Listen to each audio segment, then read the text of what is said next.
오늘 우리에게 주시는 하나님의 말씀 마태복음 10장 34절로 39절 말씀입니다. 페이지수로 16페이지 마태복음 10장 34절로 39절 말씀 제가 읽겠습니다. 내가 세상에 화평을 주러 온 줄로 생각하지 말라. 화평이 아니요 검을 주러 왔노라. 내가 온 것은 사람이 그 아버지와 딸이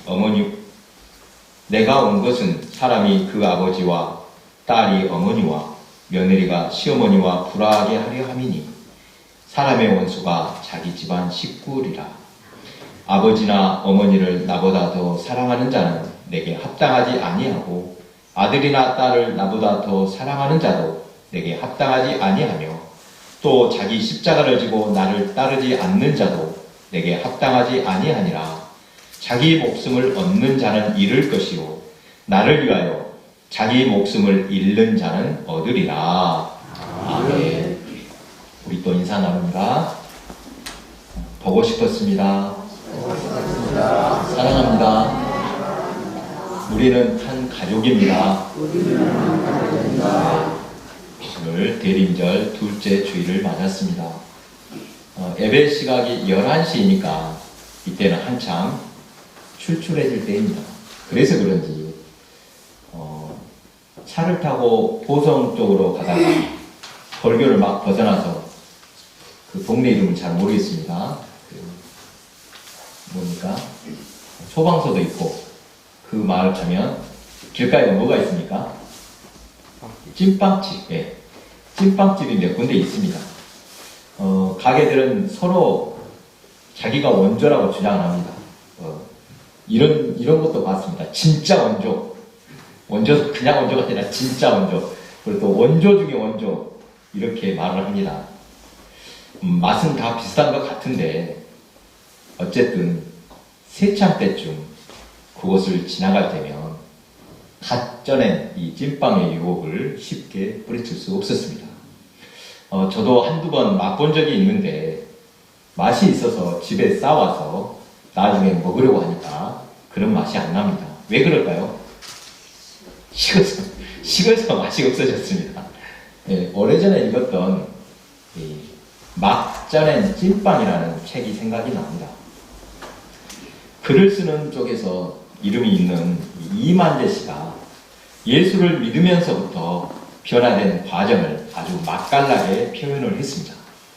책 제목부터 흥미로운데 찐빵은 막 쪄냈을 때가 가장 맛있습니다. 식거나 굳어지면 제 맛이 안 납니다. 신앙생활을 한 지 몇십 년씩 지났다면 한 번쯤 돌아보아야 할 것입니다. 막 쪄낸 찐빵처럼 따끈따끈 순수하게 신앙생활을 하고 있는지 아니면 식어서 말라 비틀어져 딱딱하게 굳은 것은 아닌지 때때로 자신을 돌아봐야 할 것입니다. 지난주에 말씀드렸듯이 대림절은 희망, 평화, 사랑, 기쁨으로 오신 예수님을 기다리는 절기로서 각 주마다 한 가지씩의 주제를 나누고 있습니다. 이번 주는 평화의 빛으로 오신 예수님을 전하고자 하는데 설교 제목이 하필이면 검을 주러 왔노라.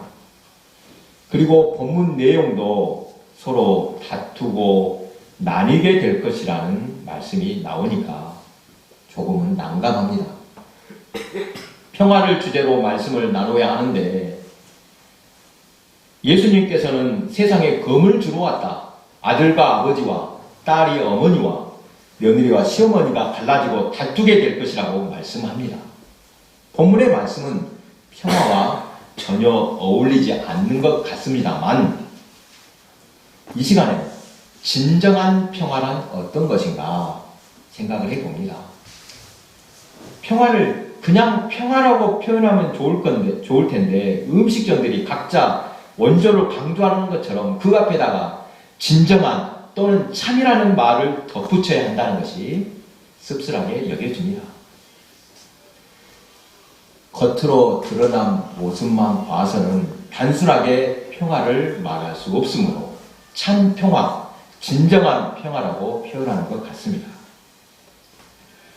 가장 착각하기 쉬운 것이 시끄럽지 않으면 평화라고 생각합니다. 조용한 것이 좋지 자꾸 시끄러운 일이 생기면 평화롭지 못하다고 말할 것입니다. 대체로 사람들은 조용한 것을 좋아할 텐데 원치 않게 나의 뜻과는 전혀 상관없이 말석에 휩싸일 때가 있습니다. 오늘 본문을 읽을 때 혼란스러웠을 것입니다. 예수님께서는 평강의 왕으로 오신다고 예언되었고 또 구유에 누이신 예수님을 보고 천사들은 지극히 높은 곳에서는 하나님께 영광이요 땅에서는 기뻐하심을 입은 사람들 중에 평화라고 찬양을 했습니다. 그리고 예수님은 모든 이들을 사랑으로 치유하시고 서로 하나가 되어 사랑하고 섬기라고 가르치셨습니다. 마지막으로 종료주일에는 평화의 상징인 나귀 새끼를 타고 예루살렘으로 입성하셨습니다. 그렇게 보여주셨던 예수님이 화평 대신에 검을 주러 왔노라 말씀하시니 이것을 어떻게 이해해야 할지 난감하다는 것입니다. 그런데 본문을 자세히 보면 예수님 자신이 불화를 일으킨 것이 아니라 예수님이 오신 것으로 인하여 그런 일이 생길 것이라는 말씀입니다. 그것이 그것 같지만 분명히 다릅니다. 한 예를 들어보겠습니다. 현명하고 지혜로운 사람이 어떤 마을로 이사를 했는데 그 마을에는 도덕도 없고 상식도 없었습니다.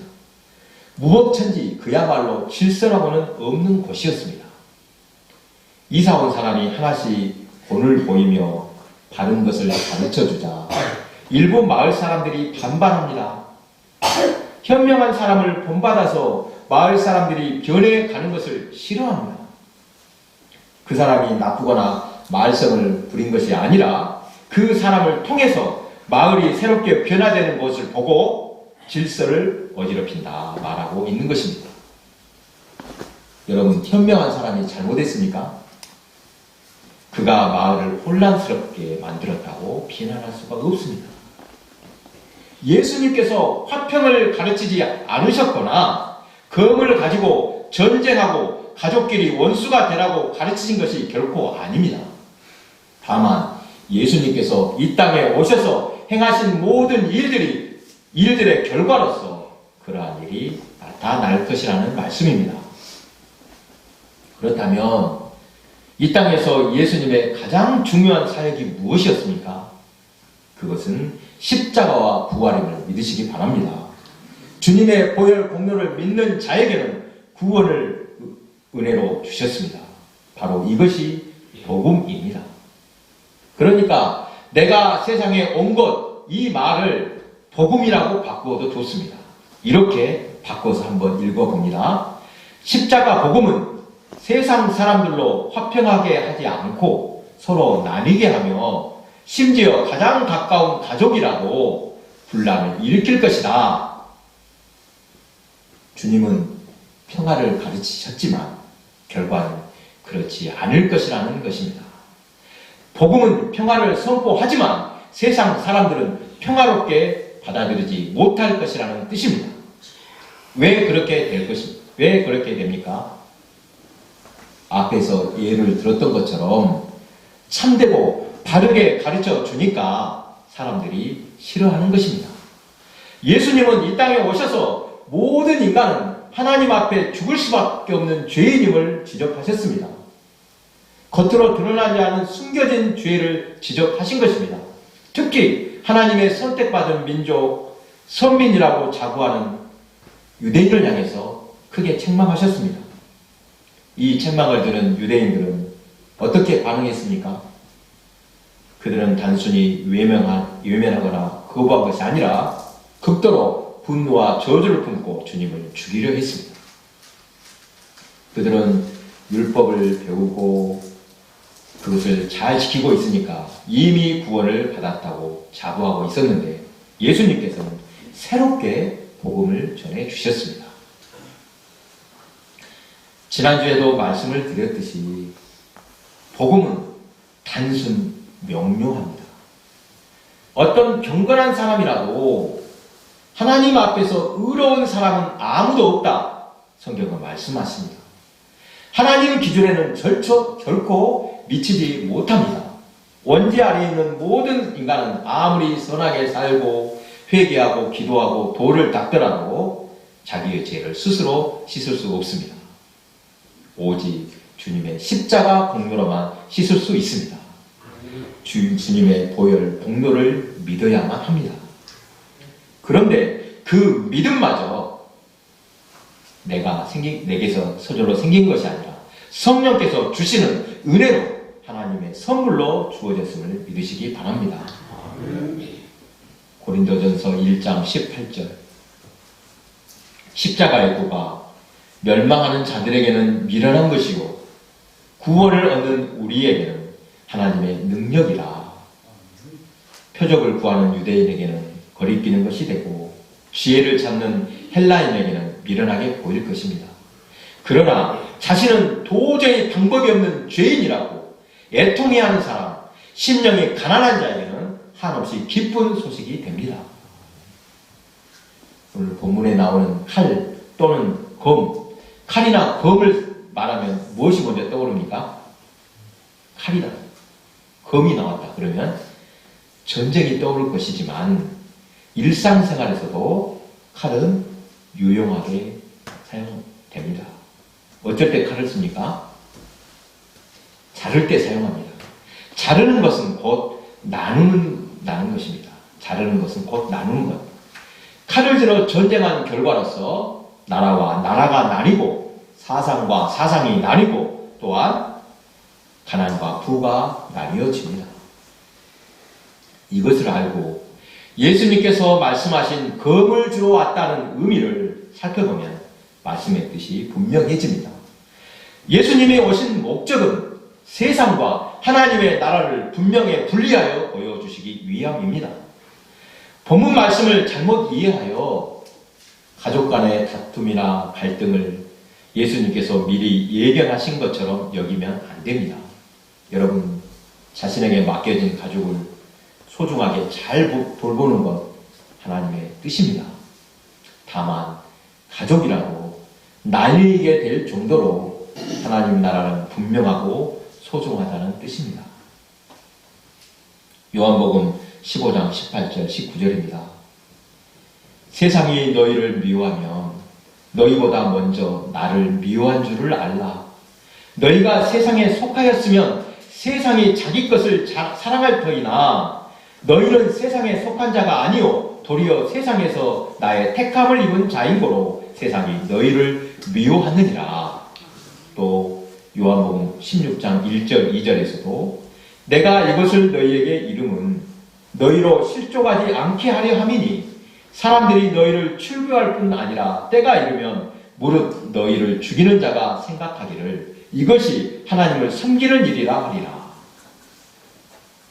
우리는 세상에 살고 있지만 세상에 속한 사람들이 아닙니다. 우리는 하늘에 속한 성도임을 기억하시기 바랍니다. 땅에 속하지 않았으니 땅에서는 성도로서 미움을 받기도 하고 주님을 위해 고난을 받을 수도 있습니다. 그런 핍박이 오면 오히려 기뻐하시기 바랍니다. 우리가 세상에 속하지 않은 확실한 증거가 이것이라 믿으시기 바랍니다. 미움받을 용기라는 책이 있습니다. 심리 또 상담에 관련된 책인데 제목부터 어떤 내용일지 잘 말해주고 있습니다. 미움받을 용기를 가져야만 비로소 자유로워지고 행복해질 수 있다는 의미에서 제목을 붙인 것 같습니다. 이 책에서는 계속 자기 자신을 사랑하는 법을 말해주고 있습니다. 많은 사람이 자존감이 부족해 자신을 사랑할 줄 모릅니다. 자신이 얼마나 소중한 존재인지 알아야 합니다. 여러분, 우리는 지구상에서 단 하나밖에 없는 귀한 존재입니다.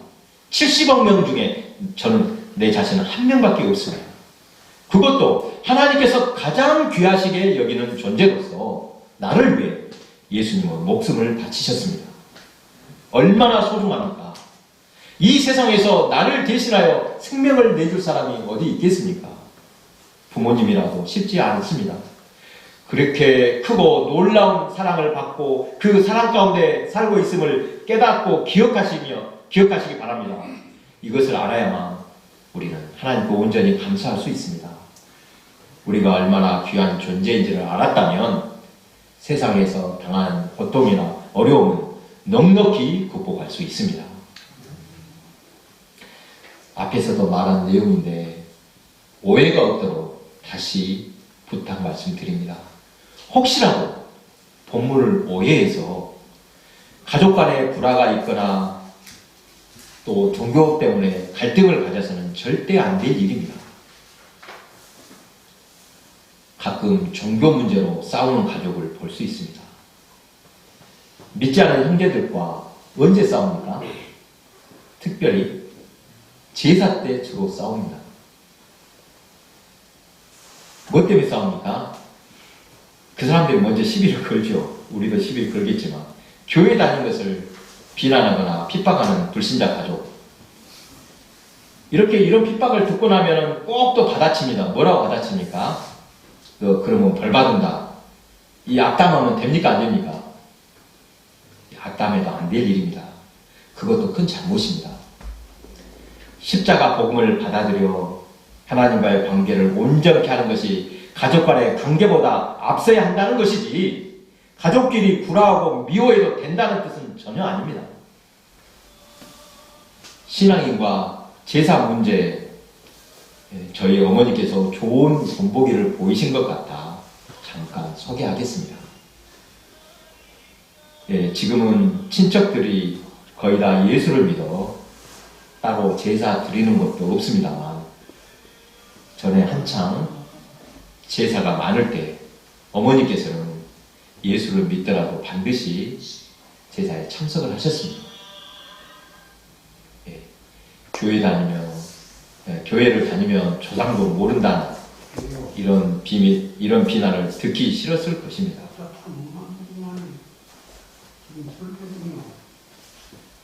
이거 다 녹음이 되고 있습니다. 전화 끊어주시기 바랍니다.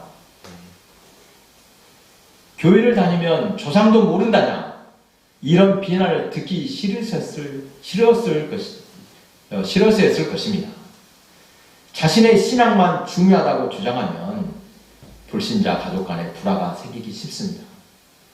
그분들을 배려하고 존중하는 자세로 제사에 참석해 주는 것입니다. 그러나 가족 앞에서 또 뜻을 분명히 밝히십니다. 맵살도 준비해 가기는 가지만 제사상을 차리거나 또 절하는 것은 절대 안 하십니다. 그래도 사람들은 어머니 마음을 충분히 이해하고 또 고맙다고 말해 주었습니다. 오늘 본문의 교훈은 인생에서 가장 중요하고 시급한 일은 예수를 믿어 구원을 얻으라는 말씀입니다. 그리고 예수를 믿으면 핍박도 따라오는데 가족의 반대를 무릅쓰고라도 믿어야 한다는 것입니다. 밭에 감추인 보화를 발견한 사람이 자기 소유를 다 팔아서 그 밭을 사듯이 자기의 모든 것을 다 내주더라도 십자가 복음을 차지해야만 합니다. 그것을 위해서 마땅히 또는 감사함으로 기꺼이 감당해야 할 희생으로서 세상에서 미움, 박해, 핍박은 물론 가족의 반대도 포함된다는 것입니다. 우리가 미워해서가 아니라 세상이 우리를 미워함으로 불화하게 되는데, 이러한 미움에 대해 인간적인 방법으로 맞대응할 필요도 없습니다. 오히려 불쌍히 여기시기 바랍니다. 영적으로 무지해서 자기도 모르는 것을 하고 있구나, 이렇게 여기시기 바랍니다. 그런 인내와 배려, 희생은 세상 사람들에게 예수 믿고 변화된 증거구나, 이것을 보여줄 수 있습니다. 그리고 그것으로 인해서 전도의 열매도 맺을 수 있을 것입니다. 사랑하는 교회 여러분, 마지막으로 다시 한번 강조합니다. 평화가 무엇인지, 이 시간 분명히 알기를 원합니다. 조용한 것을 다 평화라고 할 수 없습니다. 차라리 시끄럽더라도 바르게 되어가는 과정이 평화일 수 있습니다. 여러분, 팍스 로마나 로마 안에서의 평화를 보십시오. 로마 제국이 강력하게 세상을 지배할 때 평화로운 시기가 있었는데 그때를 팍스 로마나라고 말합니다. 그런데 이것이 참 평화입니까? 힘에 억눌린 상태라도 조용하기만 하면 평화롭다고 할 수 있습니까? 이것은 주님의 평화가 아닙니다. 예수님이 선포하신 평화와 정반대의 평화라고 하겠습니다. 예수님이 선포하시고 보여주신 평화는 희생, 자기 비움으로써 얻는 평화입니다. 그 평화는 십자가에서 가장 극명하게 나타났습니다. 다 내어줌으로써 평화를 얻은 것입니다. 여러분, 편안한 상태와 성경이 말하는 평화는 다를 수 있습니다. 편안하면 평안합니까? 예. 몸이 편하지 않을 때라도 우리는 평화를 누릴 수 있습니다. 여러분, 해산의 고통을 보십시오. 아이를 낳아본 경험은 없지만 옆에서 지켜보기는 했습니다. 얼마나 고통스러운지 어떤 사모들은 얘를 낳으면서 심한 욕을 합니다. 주로 누구한테 욕을 퍼붓습니까? 예? 누구한테 욕합니까? 얘기하면서 남편을 향해서 야, 이 나쁜 놈아! 라고 소리를 친다고 합니다. 너 때문에 내가 이 고생을 한다고 욕을 하는 것입니다. 그런데 그런 고통을 겪고서도 다시 아이를 갖고자 소원하는 엄마들이 대부분입니다. 특별한 경우를 제외하고는 최소한 해산의 고통 때문에 아이를 낳지 않겠다, 이런 사람은 없을 것입니다. 해산은 고통스럽지만 그것은 불행이 아니라 행복이기 때문일 것입니다. 계속해서 수요예배 때 사도행전을 나누고 있는데 사도 바울의 삶을 통해 큰 은혜를 체험합니다. 지금은 사도행전 21장, 22장을 읽고 있는데 바울이 잡혀서 매를 맞고 또 욕을 당하는 내용이 나옵니다. 우리는 회심 전에 바울을 잘 알고 있습니다.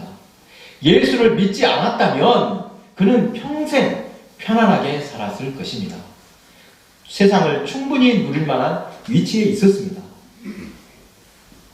그런 위치에서 내려와 복음을 전하면서 그렇게 모진 핍박을 당합니다. 내가 바울이라면 어떨까 생각해 보았습니다. 더 큰 감동은 그런 핍박 가운데서도 바울은 기뻐하며 평화를 누렸다는 것입니다.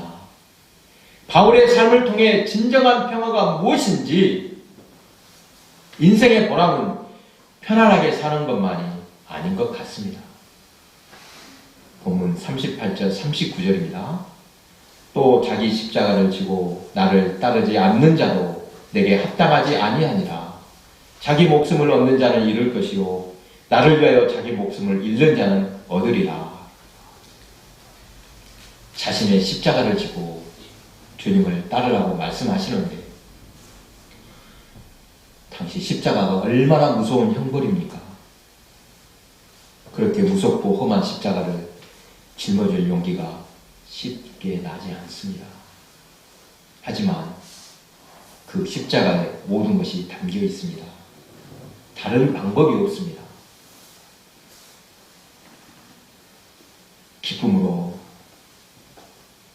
십자가를 지시기를 바랍니다.